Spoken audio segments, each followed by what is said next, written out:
recevoir. Nous sommes très heureux aussi de recevoir un invité en marche du Africa Investment Forum qui se déroule ici, à Rabat, au Maroc. Évidemment, avant l'ouverture officielle, il y avait ce side event des PME africaines qui décident aujourd'hui de prendre le lead comme levier de développement. Et nous sommes très heureux de recevoir un acteur de développement, président du patronat malien, mais acteur économique, puisque président directeur général du groupe hôtelier Azalaï. Monssadek Bali, bonjour, merci d'être avec nous. Bonjour, c'est moi. Vous participez à ce forum du Africa Investment Forum. Qu'est-ce qu'on fait encore de bon dans ce genre de forum? Ce qu'on fait de bon, c'est de parler de l'Afrique, du potentiel de l'Afrique, du développement économique de l'Afrique et surtout de ses besoins en financement. J'ai participé à la toute première édition il y a 6 ans de cela à Johannesburg, mais juste comme participant, et cette fois-ci avec mon groupe, le groupe Azalaï.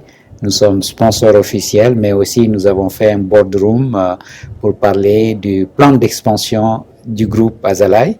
Nous avons sous le même toit quasiment toutes les banques d'investissement du monde.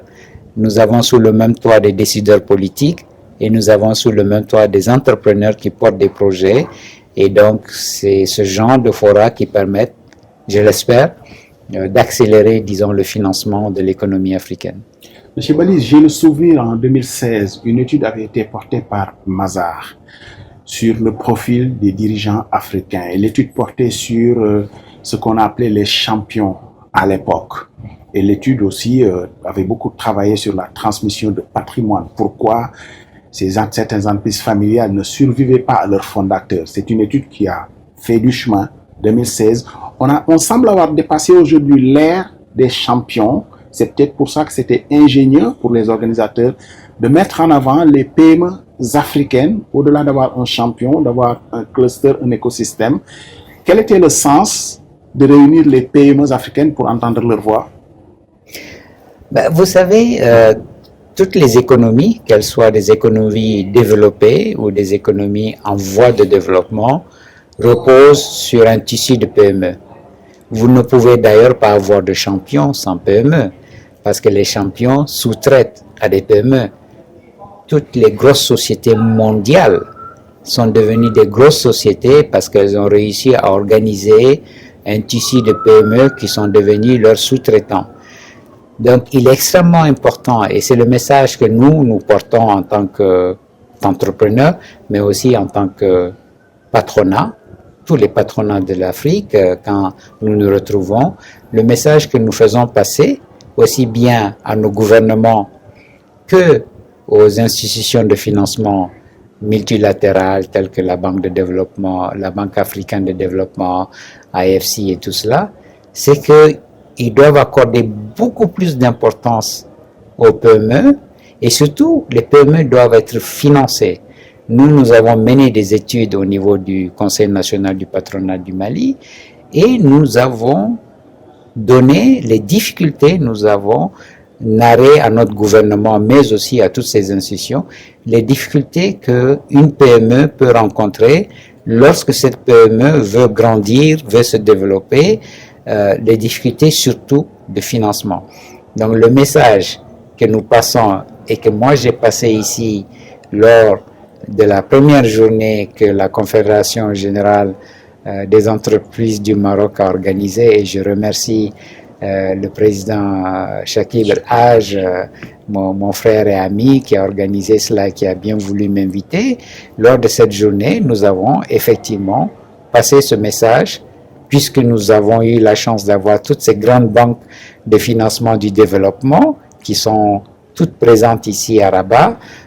Nous avons passé le message pour qu'il y ait beaucoup plus d'attention, beaucoup plus d'encadrement, beaucoup plus de financement à l'endroit de nos PME, parce que le développement du continent africain passera forcément par ce tissu de PME, parce que toutes les économies qui se sont développées, ce sont des économies qui ont développé ce tissu de PME, et puis émergeront des champions à partir de ces tissus de PME.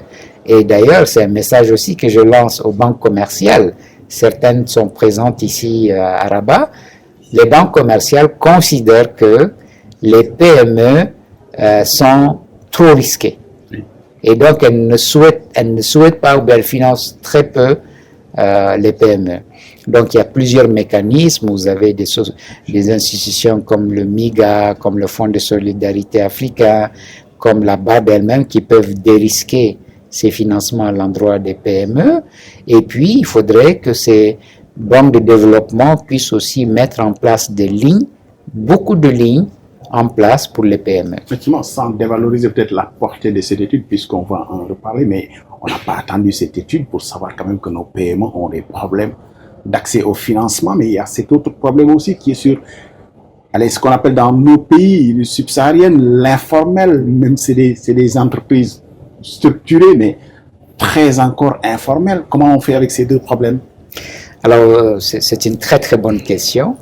Il est vrai que lorsque vous parlez avec les banquiers, et nous au niveau du patronat malien, l'un des groupements professionnels, c'est l'APBF, l'Association professionnelle des banques et établissements financiers, effectivement, les banquiers vous disent, oui, il y a un tissu de PME qui est vigoureux, qui crée l'essentiel des emplois, mais beaucoup sont dans l'informel, et nous, en tant que banque, nous sommes obligés de respecter certains standards, de faire certaines études, et donc c'est ça qui fait que ces PME n'arrivent pas, disons, à cocher toutes les cases. Alors que ce sont des PME vigoureuses, qui travaillent, qui créent de la richesse, qui créent de l'emploi, qui payent des impôts, peut-être pas assez, et donc qui, malheureusement, puisqu'elles ne sont pas structurées, n'arrivent pas à se faire financer. Alors, moi, je pars du principe qu'il faut que le monde de la finance, les banques commerciales,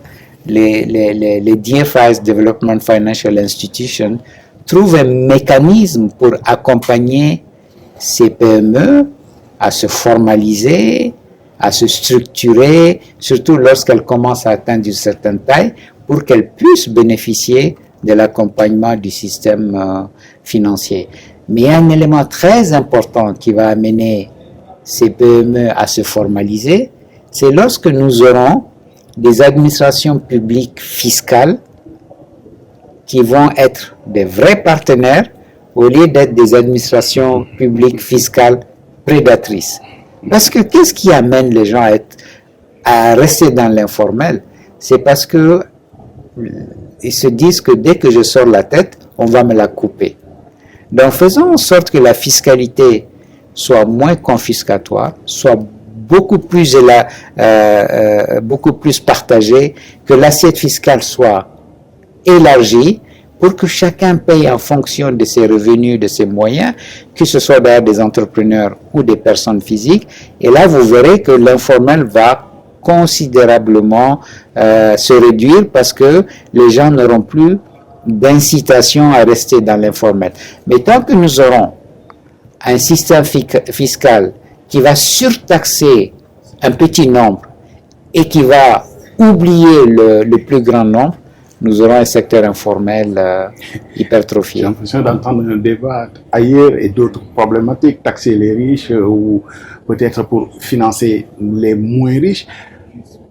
Allez, ce ne serait pas ici le lieu pour défendre l'administration fiscale, mais ce qu'on entend de nos administrations fiscales, c'est faire preuve de patriotisme fiscal. Est-ce que les deux sont antinomiques, c'est-à-dire de devoir payer et aussi ne pas être étouffé par les impôts? Moi, je ne mettrai pas le débat sous l'angle du patriotisme fiscal ou pas. Moi, je pars du principe que lorsque vous créez une entreprise, vous créez de la richesse. Et cette richesse-là, elle doit être partagée par tous les stakeholders, par tous ceux qui sont intéressés. Les premiers qui profitent de la richesse créée par une entreprise, ce sont les salariés. Parce que lorsque vous avez des revenus, la première des charges que vous devez payer, ce sont les salaires. Ensuite, le deuxième qui profite de la richesse créée par une entreprise, c'est l'État. Vous devez payer des impôts. Vous devez payer des impôts. Et ensuite viennent les banquiers, lorsque que les banquiers vous prêtent de l'argent, ils vous facturent des intérêts, vous devez payer, les fournisseurs. C'est une fois que vous avez payé tout ceci, que vous avez satisfait tout ceci, que s'il reste quelque chose, vous qui avez créé l'entreprise, vous prenez un tout petit peu sous forme de dividende. Donc pour moi, une entreprise est un outil de création de richesse, de valeur, d'emploi, et qu'on partage avec toute la communauté. Donc, ce n'est même pas une question de patriotisme, c'est une obligation. L'impôt est un pacte social entre un État, d'accord, qui doit collecter des ressources et qui doit utiliser ces ressources pour donner du service à sa population. Malheureusement, ce pacte social-là, dans beaucoup de pays africains, il n'est pas respecté. Parce que, qu'est-ce qu'on voit? On voit que l'État collecte des ressources sous forme d'impôts, de taxes, de droits de douane et tout cela, mais que les services ne sont pas là. Parce qu'il y a un taux de corruption beaucoup trop élevé et les ressources collectées, donc les cotisations des citoyens, parce qu'un impôt, c'est rien d'autre qu'une cotisation. Chacun cotise un peu, on donne à un groupe d'hommes et de femmes qui s'appelle le gouvernement, et on dit, faites des écoles, faites des routes, faites des hôpitaux, assurez notre sécurité, ainsi de suite. Mais quand on collecte cette cotisation, qu'on appelle impôt et taxes, on donne à ce groupe d'hommes et de femmes, qui normalement doivent même être élus, et on leur dit, donnez-nous du service avec l'argent qu'on a cotisé et qu'on ne l'a pas, le pacte social, il est rompu. Mais cela n'empêche que ce pacte social met comme obligation à toute personne, que vous soyez une personne physique, c'est-à-dire un citoyen, vous avez un salaire par exemple, on vous prélève des impôts là-dessus, ou une personne morale, une entreprise, vous faites un bénéfice, vous payez un impôt, c'est une obligation, on ne doit pas s'en soustraire. Maintenant, on s'en soustrait parce que le système permet de s'en soustraire. On le sait aussi que l'informel, souvent, arrange les administrations fiscales parce qu'il y a à boire et à manger avec l'informel. On sait qu'ils ne respectent pas les lois. Bon, on se dit, ok, vous ne respectez pas les lois. En contrepartie, qu'est-ce que vous allez faire pour que je vous laisse tranquille? Donc, c'est tout ce système qu'il va falloir revoir pour que ce pacte social-là soit respecté. Vous avez obligation de payer des impôts, vous ne pouvez pas vous en soustraire, vous ne devez pas vous en soustraire, mais ceux auxquels on confie nos cotisations, nos impôts et nos taxes doivent aussi, au lieu de le détourner en grande partie, doivent l'investir dans les services que nous, les citoyens, nous attendons. M. Bali, vous voyez, le déroulé de cette interview me rappelle la situation dont vous avez discuté, les problèmes. À chaque fois que vous évoquez un problème, il y en a un autre qui se présente. Vous voulez tous travailler ensemble, ça a été beaucoup dit dans ce forum.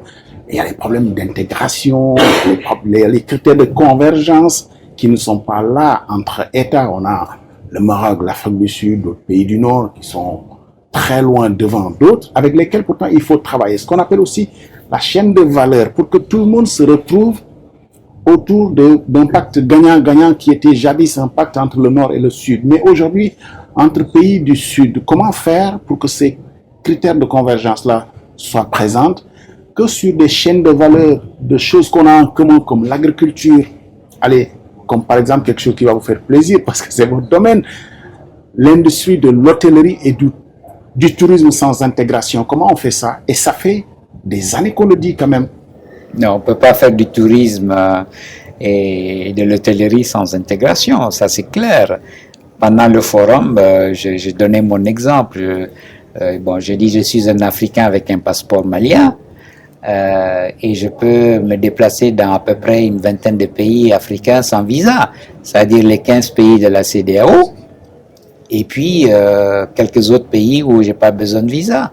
Et pour tout le reste, c'est-à-dire pour les 24 autres pays, j'ai besoin de visa. Alors qu'avec ce même passeport dans lequel j'ai un visa Schengen, je peux me déplacer dans 27 pays européens. Voilà une aberration de la non-intégration des États africains. On devrait, depuis le temps qu'on en parle, on nous a même brandi le passeport africain lors d'un sommet de l'Union africaine, mais ça reste toujours juste une promesse qui n'est pas tenue. Il faudrait que n'importe quel Africain, avec un passeport africain, d'un pays africain, Sénégal, Mali, Togo, Kenya, on puisse aller dans les 54 pays africains sans visa. Et cela va booster le tourisme, et notamment le tourisme intra-africain. Comment on peut développer du tourisme et de l'hôtellerie, surtout intra-africain, lorsque ça coûte moins cher à un Sénégalais de faire un Dakar-Dubaï pour aller passer ses vacances que de faire un Dakar-Abidjan, qui est à peine 2 heures, alors qu'un Dakar-Dubaï est peut-être à 7-8 heures. Tant que nous n'avons pas réglé ces problèmes, j'étais avec un consultant de la BAD qui nous a accompagnés pour notre boardroom. Il m'a dit, mais j'ai fait Rome-Rabat en vol direct avec mon épouse et ma fille, parce que c'était le week-end, j'ai amené ma famille. On a payé 300 €, c'est-à-dire 100 € par personne. Moi, pour faire un Bamako-Casa en économique, je dois payer 1000 €. Alors, comment on peut développer le tourisme et l'hôtellerie? C'est ça que j'ai dit pendant le panel, et je l'avais aussi dit la semaine dernière au Med Days à Tanger.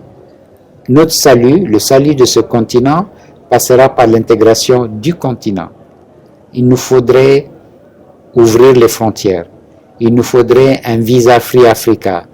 Il nous faudrait des connexions aériennes à des coûts abordables.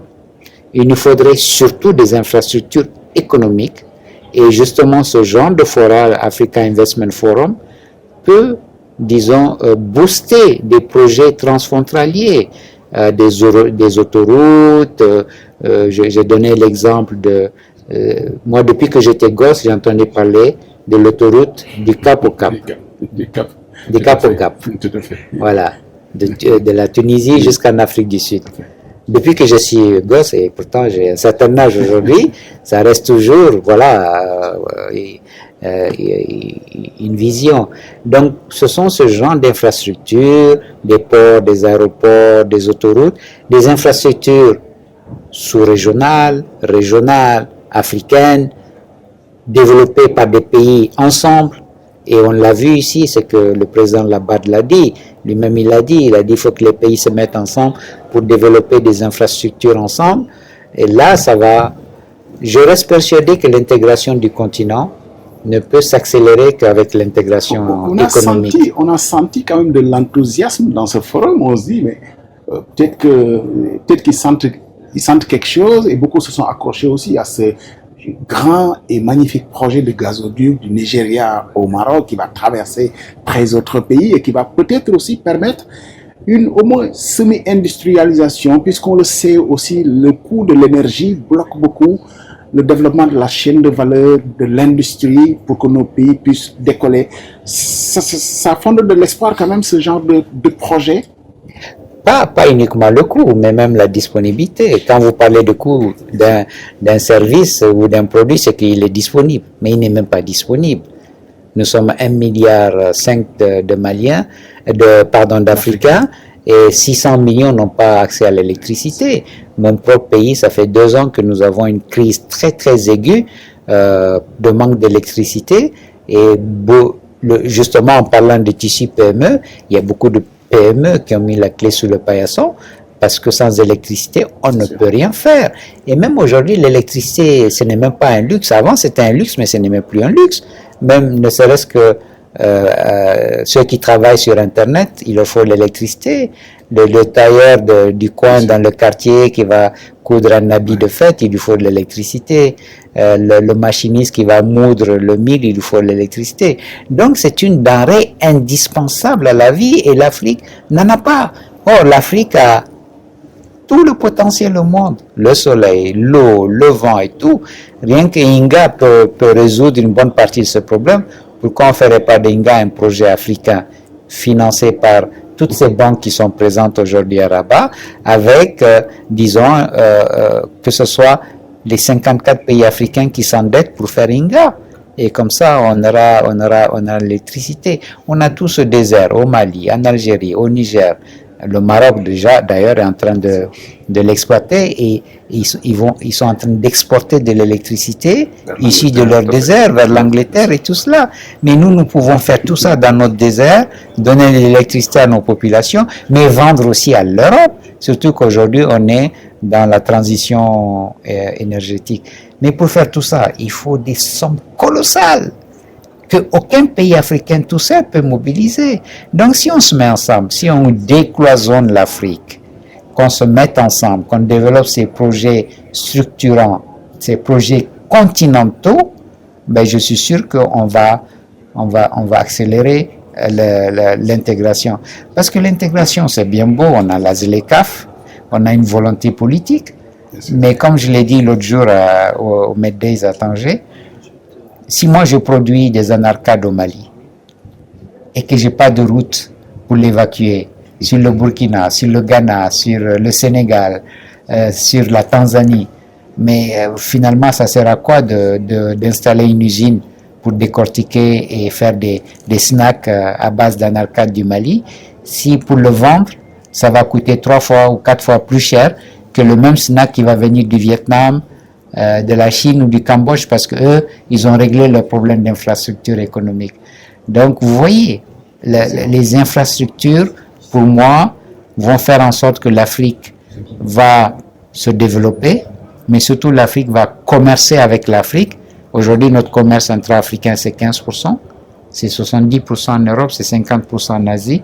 Chez nous, c'est 15%. Simplement parce que il est plus facile de mettre des marchandises chinoises dans un bateau, de l'amener au Kenya ou en Côte d'Ivoire de le vendre, que de produire au Burkina, au Sénégal, et de vendre, je sais pas moi, au Maroc ou en Tanzanie.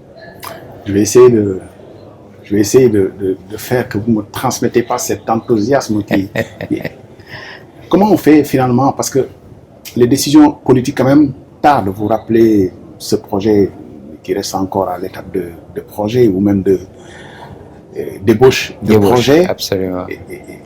Comment on fait maintenant pour que l'économie quand même puisse impulser ce levier et prendre le lead en fait? Comment on fait? Moi, je pense qu'on doit donner plus d'espace, plus de place au monde économique, aux entrepreneurs, au patronat. Je pense qu'ils doivent par exemple avoir un statut d'observateur à l'Union africaine, si ce n'est pas déjà fait. Je pense qu'ils doivent avoir un statut d'observateur au secrétariat général de la ZLECAf, si ce n'est pas déjà fait. Je pense que ce genre de fora, on devrait avoir plus d'acteurs économiques de tous nos pays, mais aussi des acteurs politiques pour venir se rencontrer et voir le potentiel. Parce que parfois, j'ai même l'impression que les non-africains croient plus en notre potentiel que les Africains. Moi, j'ai rencontré ici des nouvelles DFIs qui sont en train de s'installer, telles que l'EBRD, qui est quand même une banque qui a été mise en place pour reconstruire l'Europe de l'Est lorsque il y a eu ils ont cassé le mur de Berlin. Mais aujourd'hui, ils sont en train de s'installer partout en Afrique à partir de 2025 parce qu'ils voient le potentiel qu'il y a.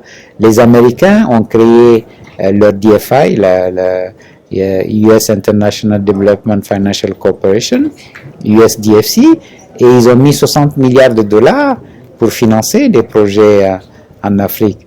Donc tout ceci montre quand même que l'Afrique est clairement the last frontier. On ne va pas désespérer, on a Africa 50 qui est déjà $1 milliard de dollars qui va monter, on dit, à 6 milliards de dollars quand même de l'horizon 2025. C'est quand même... Oui, il y a des raisons d'y croire, il y a des gros progrès.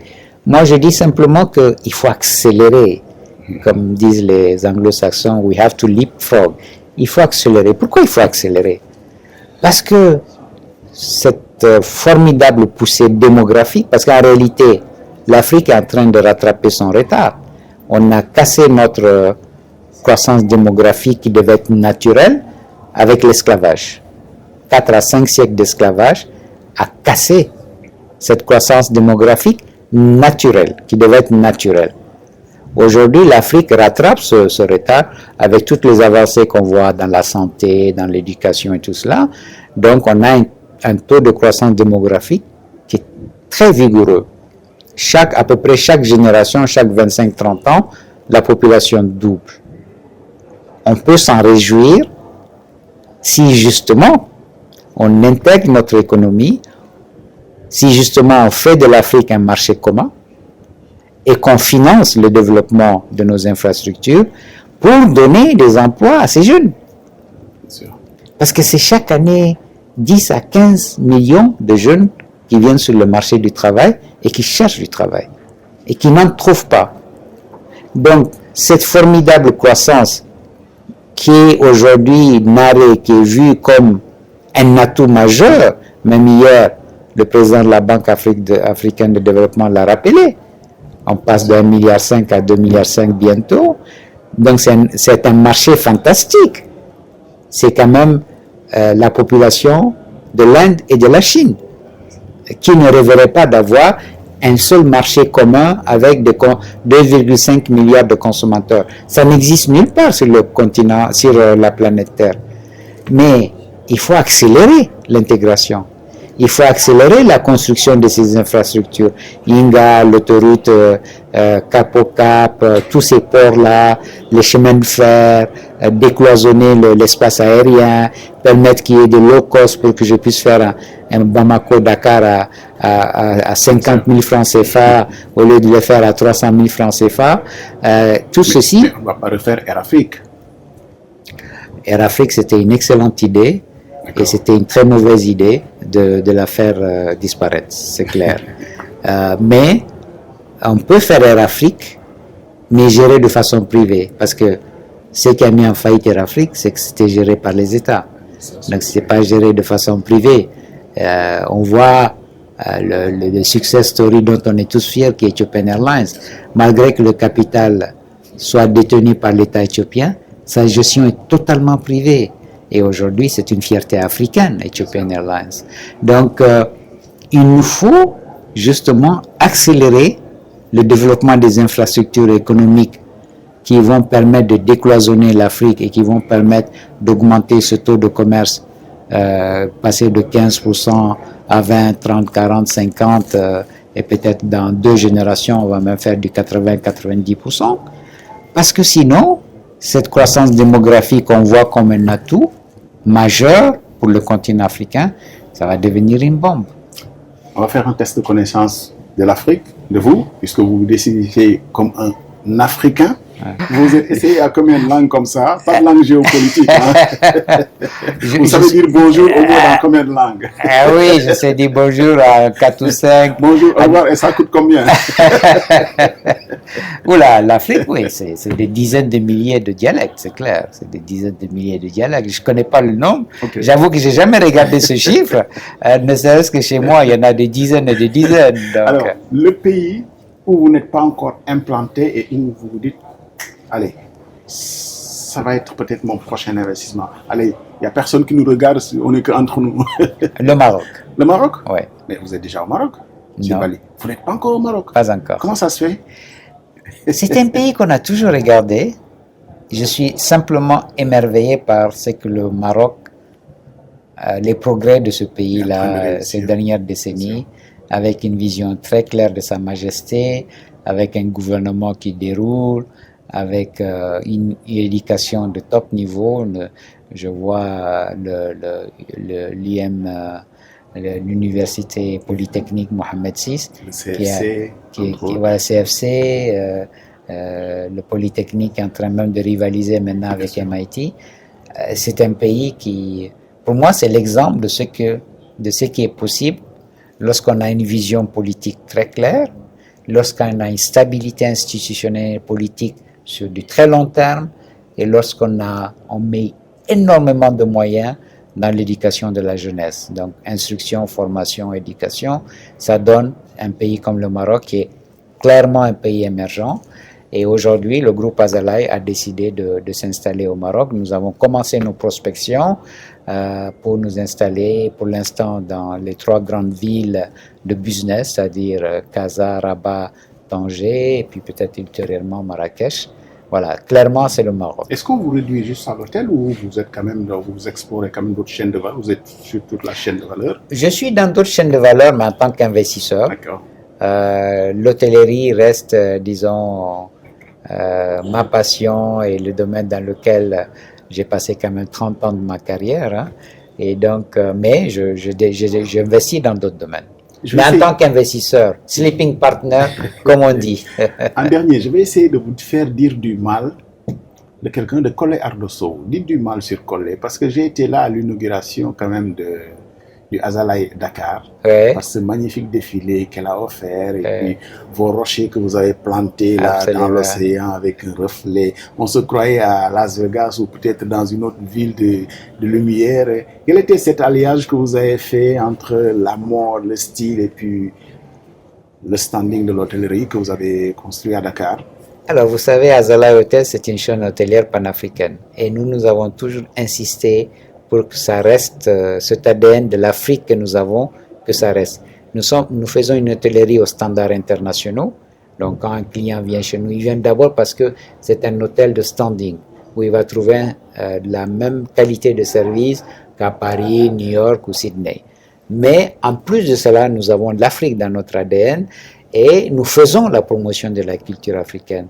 Donc, il y a eu ce partenariat avec Collé Ardosso que j'admire, que je respecte beaucoup. Aussi, il y avait Al-Fadi. Voilà. Elle a organisé un show magnifique, c'est vrai, en bordure de mer. On venait juste d'ouvrir l'hôtel. Moi-même, j'y étais avec mon épouse, qui est une soeur aussi. Donc, on a passé africaine, voilà. Donc, on a passé une excellente soirée à voir toute cette créativité. Vous savez, le continent africain, il y a tellement de créativité. Il y a d'ailleurs une industrie qu'on néglige énormément. C'est les industries culturelles. On a des Collé Ardosso, on a des Salif Keita, on a des Baba Mal, on a des Youssou N'Dour, on a l'art plastique avec des Gaussou Konaté. Ça, c'est une industrie qui est largement sous-exploitée, qui est largement sous-développée en Afrique. Quand je vois les autres continents, comment ils ont développé cette industrie culturelle, ne serait-ce qu'en parlant de Hollywood, qu'en parlant de Bollywood. Bon, heureusement, on a Nollywood aussi au Nigeria. J'ai envie de vivre, et ça, c'est une pique quand même que je vais lancer. Je vais dire, Monsieur Bali, sortez aussi de votre zone de confort. Dans d'autres pays, on a des mécénats d'art. Peut-être que vous le faites déjà, mais faites-en encore plus. Voilà, dans le mécénat d'art, le sport et autres, qui sont de véritables industries et qui demandent peut-être des champions qui viennent rejoindre ces secteurs-là aussi. Alors, vous me tendez une perche parce que je le fais déjà. Je suis ambassadeur de ACF, Africa Culture Fund, qui a été monté par justement un compatriote en moi, Mahmoud Dafé, qui d'ailleurs vient de rentrer au gouvernement comme ministre de la Culture, du Tourisme, de l'Artisanat et de l'Industrie hôtelière. Je le salue au passage et je le souhaite plein succès dans ses fonctions ministérielles. Donc, je suis ambassadeur de ce fonds. Et moi, j'ai toujours été très porté sur l'art. J'ai parlé de Gaussou Konaté, qui est aujourd'hui très certainement l'artiste, peintre, plasticien malien le plus connu. Et chaque fois que je le vois, je le taquine. D'ailleurs, je dis, bon, moi, je peux plus acheter tes tableaux, tellement tu es devenu cher. Et j'ai acheté ses tout premiers tableaux. Je suis sûr qu'aujourd'hui, qui valent des centaines et des centaines de milliers d'euros. Mais je suis d'accord avec vous, il n'y a pas suffisamment d'entrepreneurs qui s'intéressent aux industries culturelles. Et on devrait le faire de plus en plus parce que c'est une mine pour les Africains, culturelle, mais aussi de business. Vous savez, les grands patrons américains, français, ils ont tous des collections. Mais c'est pas uniquement parce qu'ils aiment l'art, mais c'est parce qu'ils investissent dedans. Et puis un beau jour, ils vont chez Christie's ou Sotheby's, ils vendent et ils font des retours sur investissement de 10, 15, 20 fois. Donc, c'est aussi du business pour eux. C'est pas uniquement parce qu'ils aiment l'art. Mais je suis d'accord avec vous qu'on devrait plus s'intéresser aux industries culturelles en Afrique. Évidemment, le sujet dont on ne va pas parler, on va en parler quand même, ce formidable coup de pub ou de publicité, votre hôtel reçoit quand même le président élu du Sénégal dans sa période de transition. L'homme d'affaires, vous vous dites, waouh, ça c'est génial. Ou comment vous avez vécu ces instants-là où vous recevez dans votre hôtel Bassirou Diomaye Faye et Ousmane Sonko dans leur, disons, dans les périodes qui précèdent leur installation au pouvoir? Bah, écoutez, moi je pense que vous ne recevez pas comme de simples clients. Allez. Non, pas du tout. Bah, d'abord, moi-même, je l'ai appris. Je n'ai pas envie de vous croire. Ah, si, je vous assure, Ouais. parce que moi aujourd'hui, j'ai le privilège de l'âge et je ne suis plus un opérationnel, donc je ne suis plus dans les opérations. Je ne sais pas qui loge de toute façon, je ne le savais quand un pas. client comme ça, dans un pays Oui, débarque, je pense oui, que c'est un petit coup de fil, mais c'est après coup que j'ai D'accord. été informé par mes collaborateurs, notamment le directeur général du groupe qui m'a appelé pour me dire voilà, on a des ordres de marque dans l'hôtel, mais avant qu'il n'arrive, je n'étais pas au courant. J'ai pas de raison d'être au courant parce que je ne suis plus dans les opérations. Je les remercie pour cet honneur qu'ils nous ont fait. Quand ils sont venus, ils n'étaient pas au pouvoir. Ils sortaient de prison. Ils sont venus à l'hôtel Azalaï. Il semblerait qu'ils sont venus parce que nos confrères n'ont pas voulu les accepter. Et donc, ils sont venus chez nous. Nous, on avait, je pense, mes équipes qui ont accepté n'avaient aucune raison parce que nous sommes là pour vendre des services hôteliers sans distinction. Et donc, ils sont venus, ils nous ont fait cet honneur-là. Ils ont été élus par le peuple sénégalais.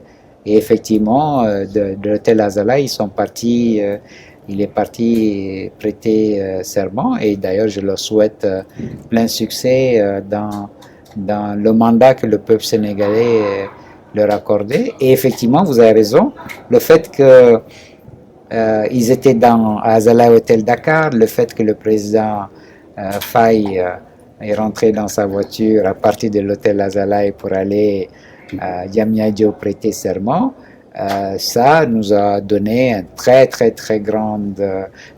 grand boost au niveau de la notoriété et nous leur en sommes reconnaissants. Quand ils sont venus, personne ne savait qu'ils allaient être élus.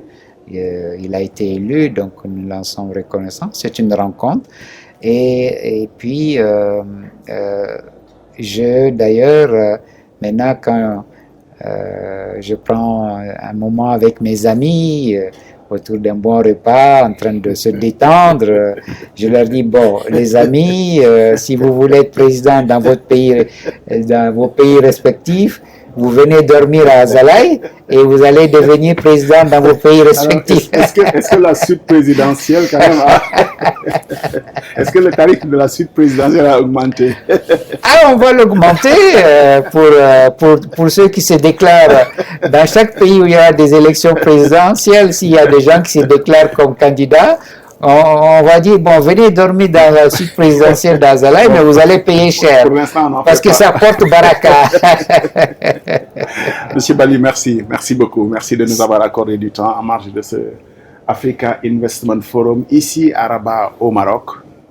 Événement quand même qui a eu l'ingénieuse idée pour les organisateurs de mettre en avant les PME africaines dans ce side event qui a précédé l'ouverture officielle où les PME africaines, les grosses PME africaines se sont exprimées et ont exprimé des besoins. Et est-ce que, juste une toute dernière question, est-ce qu'on a l'argent disponible en Afrique pour financer ou il faut pas se fermer quand même aux capitaux étrangers? Non. La réponse est claire, nette, sans embâche. Nous avons un sous-financement de l'économie africaine. La BAD même a fait des études et le président de China en a parlé dans son discours d'hier. Il faut investir. Si on veut rattraper notre retard en matière d'infrastructure économique, il faut investir chaque année 170 milliards de dollars chaque année. Les routes, les aéroports, la transition énergétique, donner de l'électricité aux 600 millions d'Africains qui n'en ont pas, les écoles, les hôpitaux.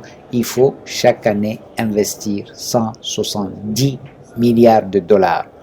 On a investi à peine 30 milliards. Et même l'écrasante majorité de ces 30 milliards, c'est surtout dans tout ce qui est pétrole, enfin les gros projets de ce genre. Donc, le gap est colossal. C'est pour ça qu'il faut tout le monde. Vous savez, les besoins de développement, les besoins de financement sont dans le sud global et surtout en Afrique. Mais les ressources sont au nord. Ce sont les pays développés qui ont les ressources. Et malheureusement, le rythme auquel ces ressources sont lâchées et investies sur notre continent, ce rythme ne nous convient plus. Il faut l'accélérer. Et c'est l'un des objectifs de ce genre de forum. C'est d'accélérer, c'est de leapfrog, c'est d'accélérer le financement des projets en Afrique. Donc non, clairement, nous sommes largement sous-financés. Il nous faut énormément de financement parce que tout ce que vous allez prendre a besoin de financement. On a parlé d'éducation, il faut de l'argent. On a parlé de routes qui va nous lier pour qu'on fasse du commerce, il faut de l'argent. On a parlé de connexion aérienne, il faut de l'argent pour acheter les avions et construire des aéroports. Vous ne prenez pas un domaine où on n'a pas besoin de financement. Et malheureusement, les fonds ne sont pas chez nous. Les fonds sont chez les pays qui sont développés. Toute dernière chose, on ne finit pas cette interview, mais on finit par là quand même. Ça venait de tomber, évidemment la BCEAO a fait ses prévisions, une croissance soutenue, mais j'ai l'impression qu'elle n'est pas aussi optimiste en tout cas que ce que j'ai vu dans ce forum où les entrepreneurs sentent que c'est maintenant le temps de l'Afrique. Comment on fait en fait pour concilier les deux? Alors, ça c'est l'éternel débat que nous les entrepreneurs nous avons avec la BCEAO. Bon, la BCEAO est dans son rôle, c'est une banque centrale, et vous savez, les banquiers centraux, ce sont des orthodoxes. Pour eux, leur unique mission, c'est de faire en sorte qu'il n'y ait pas d'inflation. Nous contestons un peu cela. Nous pensons que maîtriser une inflation dans une économie qui ne connaît pas de croissance, c'est simplement réduire cette population à vivoter. Ce qui intéresse les populations, c'est qu'il y ait de la croissance. Et même un peu d'inflation, les économistes le diront, même un peu d'inflation est souhaitable dans une économie parce que ne serait-ce qu'au niveau de la dette, ça peut diminuer le fardeau de la dette. Mais ils sont dans leur rôle. Les banquiers centraux, nous sommes là pour lutter contre l'inflation. Or, la meilleure façon qu'ils ont trouvée pour lutter contre l'inflation, c'est de réduire les liquidités dans l'économie. Et comment ils réduisent les liquidités? C'est de jouer sur le taux d'intérêt des fonds qu'ils mettent à la disposition des banquiers primaires pour la création de la monnaie. On peut comprendre que la lutte contre l'inflation soit une priorité, parce qu'on sait aussi que quand l'inflation n'est pas maîtrisée, ça appauvrit les populations. Mais lorsque ça devient la seule unique mission et qu'on ne regarde pas aussi le fait qu'on n'a pas de croissance, donc on n'a pas de création de richesse, donc on n'a pas de création d'emplois, je pense que la BCEAO devrait aussi regarder ces aspects. Et nous, les patronats, on appelle à un dialogue entre la BCEAO et les patronats des 8 pays de l'UEMOA pour trouver des solutions pour accélérer la croissance. Encore une fois, nous sommes menacés par une implosion sociale due à une démographie qui est vigoureuse. Et d'ailleurs, on le sent. Les pays qui aujourd'hui sont en insécurité, dont le mien, les pays du Sahel central, nous sommes en sécurité simplement parce que les groupes armés terroristes n'ont aucun mal à recruter. Parce qu'ils recrutent des jeunes qui sont désœuvrés, qui sont sans perspective économique. Ensuite, nous avons des pays, notamment ceux qui sont sur la côte, et beaucoup le Sénégal, où les jeunes partent. Et beaucoup meurent dans la mer parce qu'il n'y a pas suffisamment de création d'emplois au Sénégal, au Mali, en Côte d'Ivoire et dans tous nos pays-là. Et je pense que ça doit être une préoccupation aussi de du gouverneur de la BCEAO et de son cabinet. Comment on fait pour qu'il y ait de la croissance économique? Comment on fait pour qu'il y ait de la création d'emplois, pour, disons, réduire le nombre de jeunes qui sont tentés par quitter leur pays et mourir en mer ou dans le désert? Comment on fait pour qu'un jeune Malien, un jeune Burkinabé, un jeune Nigérien ne soit pas tenté de rejoindre un groupe armé terroriste et de déstabiliser son pays? Ça, c'est lui donner une perspective économique. Et comment on fait pour donner une perspective économique? On crée des emplois. Et qui crée les emplois? Ce sont les entreprises. Et comment les entreprises sont créées? En les finançant. Donc vous voyez, ça revient toujours à ce problème de financement. C'est pour ça qu'on pense que le gouverneur de la BCEAO et tout son cabinet devraient dialoguer avec le monde économique pour trouver des solutions. Écouter le privé. Exactement. Merci beaucoup. Merci infiniment de nous avoir accordé ce temps, M. Moussadegh Bali. Nous n'allons pas abuser de votre temps parce que nous savons qu'il y a des signatures qui vous attendent encore, les belles perspectives. Merci beaucoup. Merci infiniment. Merci infiniment. Nous étions très heureux de vous recevoir et c'est peut-être ça aussi que nous faisons, ce service public de l'information, de porter cet enthousiasme des acteurs économiques au public pour susciter l'espoir. Parce que vous le disiez tout à l'heure, ce qu'il faut redonner aussi aux jeunes, c'est cet espoir que c'est possible ici. Merci en tout cas. C'est moi. Merci de m'avoir accueilli sur votre plateau. Merci. Et je vous félicite pour ce que vous faites. Parce que j'ai coutume de dire que nous, les Africains, nous ne racontons pas notre narratif. C'est ça qui fait que les investisseurs qui viennent des autres continents voient l'Afrique comme un investissement risqué, alors que la perception du risque est infiniment plus élevée que la réalité du risque. Et grâce à vous, les médias, nous pouvons, disons, réduire ce gap-là. Merci beaucoup. Merci.